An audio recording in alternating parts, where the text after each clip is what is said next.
First exercise of Falun Dafa.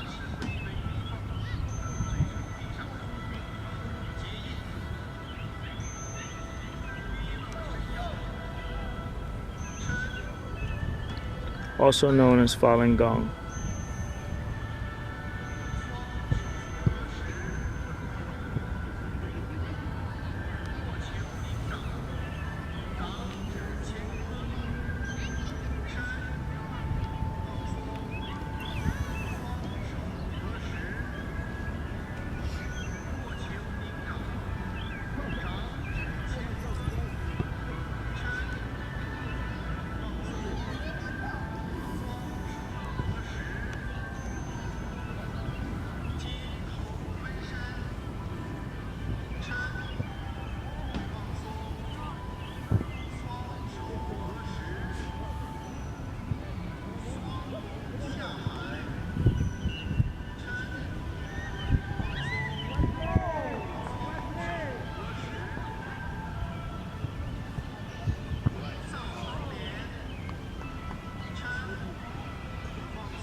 My name is Emory M Moore Jr. and this is Exercise and Movement Technique, and today I have the pleasure of being here with Mark Jackson, personal trainer, fitness expert, and all-around great person. Thank you.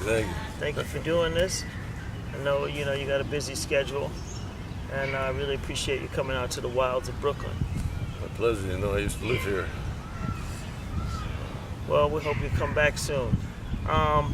Today I want to talk about Falun Dafa, also known as Falun Gong.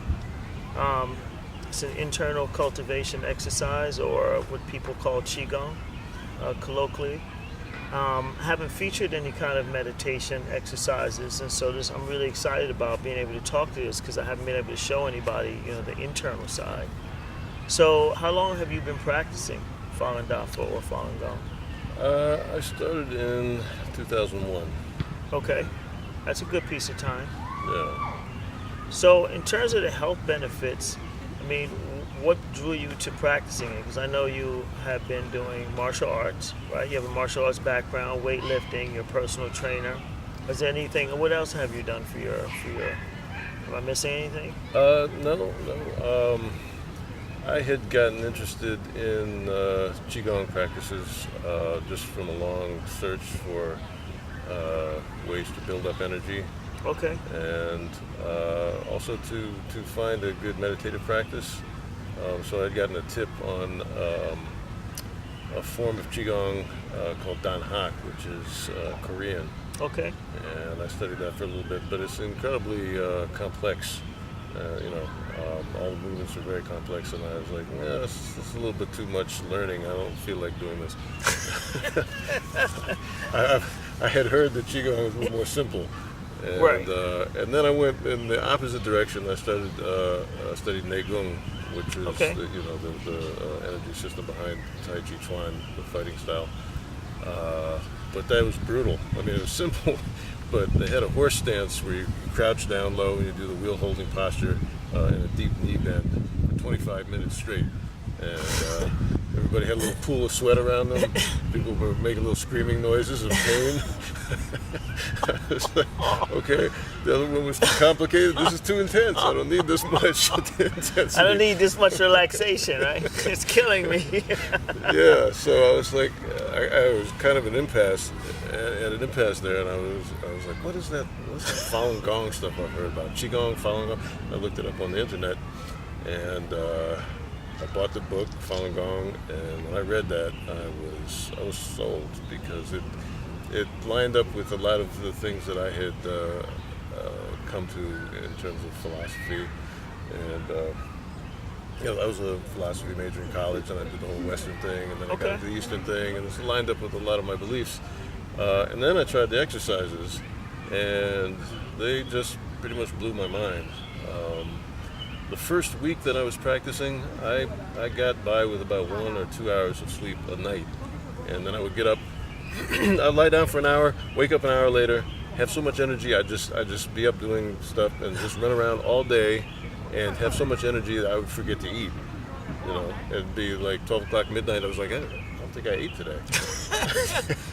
Well, I don't think that's necessarily what the practice would encourage, but it sounds like the benefits. I think it was just a sort of, well, here's an introduction to what you can, what's possible. Sure. I mean, you have to achieve a balance, you know, because if you do that 4 or 5 days in a row, which I did, then you'll crash and burn. You need to eat something. You got a little balance.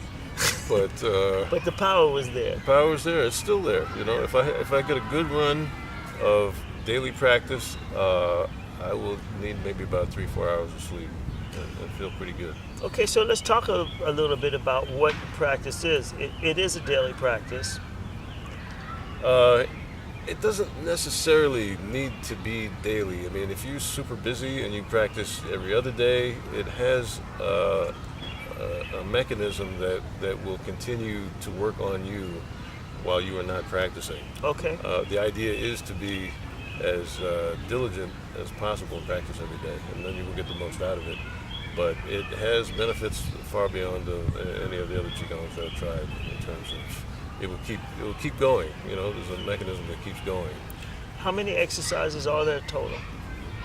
5 exercises, 4 standing, and then seated meditation that goes for an hour. You demonstrated, I think you demonstrated the first exercise, part of the second exercise, and part of the fourth exercise, right? Right. Okay, so there are 5 exercises, and they have different effects.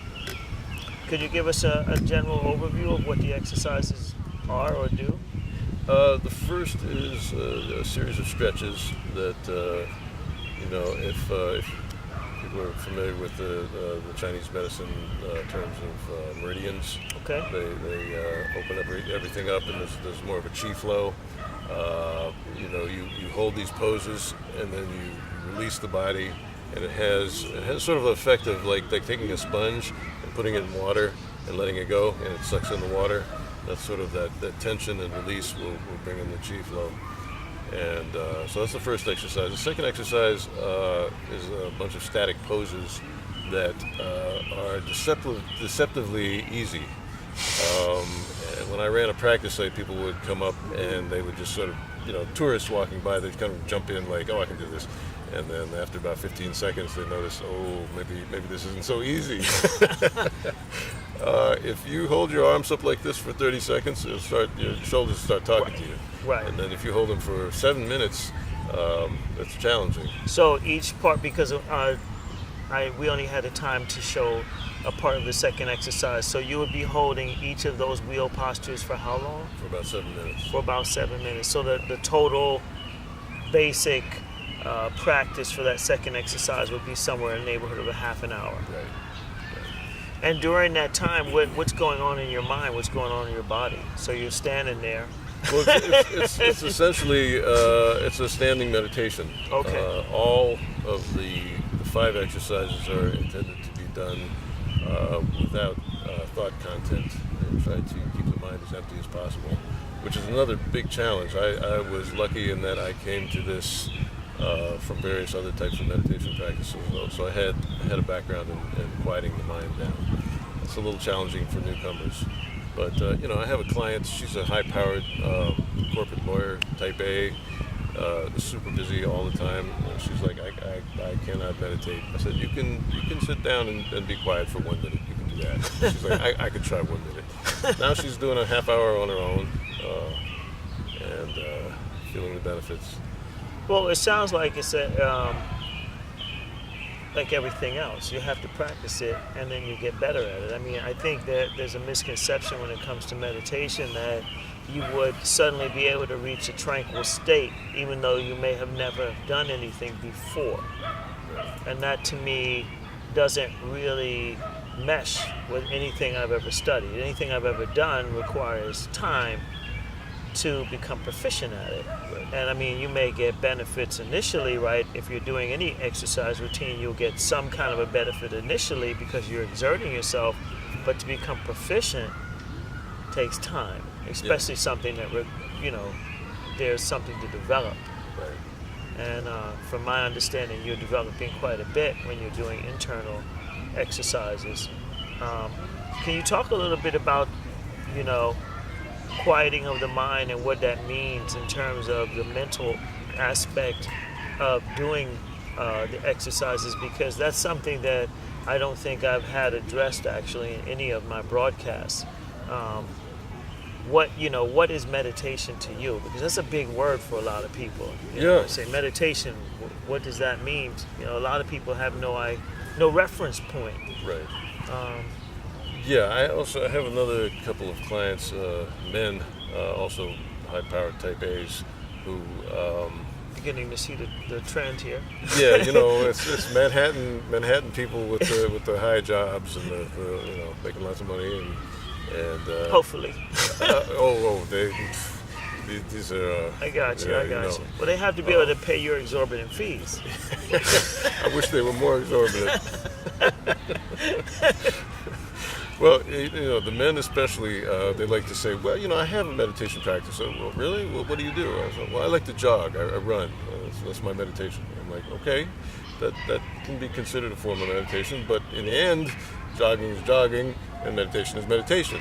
Right. And they're two different things. And, the form is different, the content is different.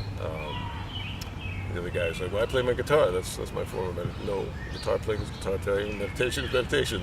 And so it's quieting the mind is a lot like the this second exercise where it's it looks easy, but it's deceptive. It's one of the hardest things to do, and it takes practice. I think what they were referring to is distraction. Right. I think that modern people, especially Western people, because it's the nature of our culture, equates relaxation with distraction and meditation with distraction. When your mind is not currently on the things that are bothering you, they consider that to be a form of relaxation because you're no longer cognizant of the fact that these things are, that are troubling you are still going on. That's why, so when playing music or we're running even, when you're running for long distances in particular, I used to be a long distance runner. And it was actually what I would consider my first discipline. And I actually loved it so much because of the state of my mind that my mind had to be in terms of mindfulness, of paying attention for a long period of time. And I was able to let my mind go. I would definitely say that it was maybe my first entrance into understanding that I could find a certain peace. Right. But when I started to I've also been practicing Falun Dafa, as you know, for many years, close to 20 years now, and I've done Qigong forms, many, many, many different kinds of internal Qigong forms before, but it was never it. As you say, either it was too complicated or I didn't get the results, and I didn't necessarily get the instruction either. Some people had a piece, but they didn't have, enough to really influence me enough to think that this was going to take me where I needed to go. Right. But I found that finding true peace,